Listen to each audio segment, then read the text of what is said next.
Let's get more now on the legal front to what is going on here in terms of the coalition military action. Joining me now from our Westminster studios, Desmond de Silva, QC, who's the former chief prosecutor at the International Criminal Court. Let's look to the future, Sir Desmond, and if this all ends with, as William Hague was suggesting just now, the ideal solution, as seen by Britain and its allies, that Colonel Gaddafi is no longer leader of this country, could he face prosecution? Well, of course he could. Indeed, I think the chief prosecutor of the International Criminal Court, Luis Moreno Campo, is actually, at this moment, investigating evidence in connection with Colonel Gaddafi. Now, obviously, incidents have occurred, and we've seen those incidents occur on our television screens, which come very close to crimes against humanity. Benghazi was an impending genocide had the coalition forces not taken the action that they did. So you have no concerns, let's say, about the legality of the UN resolution and the way the intervention is being conducted at the moment? Oh, I have no worries about the legality of the Security Council resolution.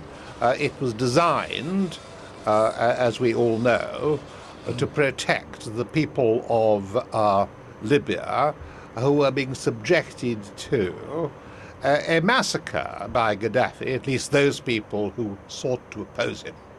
Their only crime being that they challenged his authority after 40 years, and they sought some form of liberty for themselves.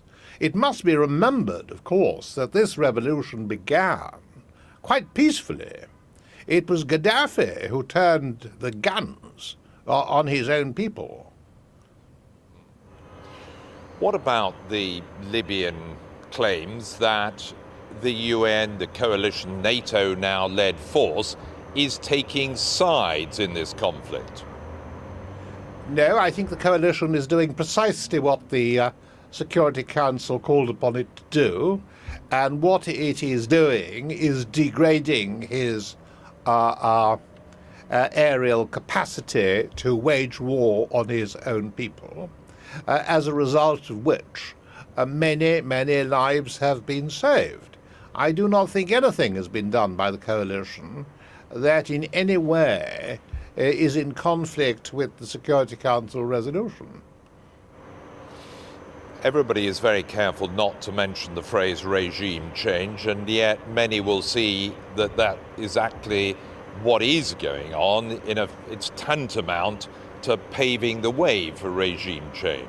Well, if something were to drop on Colonel Gaddafi's head, I don't think that many people would shed many tears. However, the fact is that the Security Council resolution, as I have said, was designed to protect innocent civilians who were being subject to massacre by Gaddafi. Now, since that resolution was passed, Colonel Gaddafi has gone public, and has gone public in this way. He has said that he will hunt down his opponents, room by room, indeed cupboard by cupboard. And we know what that means. If, in fact, that is his intention, to hunt down and kill all those who oppose him, then it is better that he be removed in order to protect those very people in whose interest the Security Council resolution was passed. If he does go, if that is how this ends, what about what comes afterwards, the inevitable vacuum, if you like, that follows 42 years of dictatorial leadership of a country? How will that be resolved? The legalities, if you like, of who takes over, how it takes over, and whether it can be a settled country afterwards. Well, I mean, there was a time, of course, when Libya was a constitutional monarchy.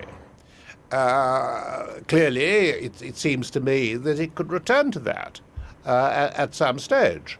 But a great deal will have to be done in the interim because at the moment Libya is torn apart. There are many wounds that need to be healed, and if Gaddafi goes, it seems to me that the wounds will heal much more quickly, because I think he is a source of evil. I think his presence is not conducive to the happiness or the well-being of the majority of Libyans. So Desmond de Silva QC, thank you very much for your thoughts on the conflict in Libya.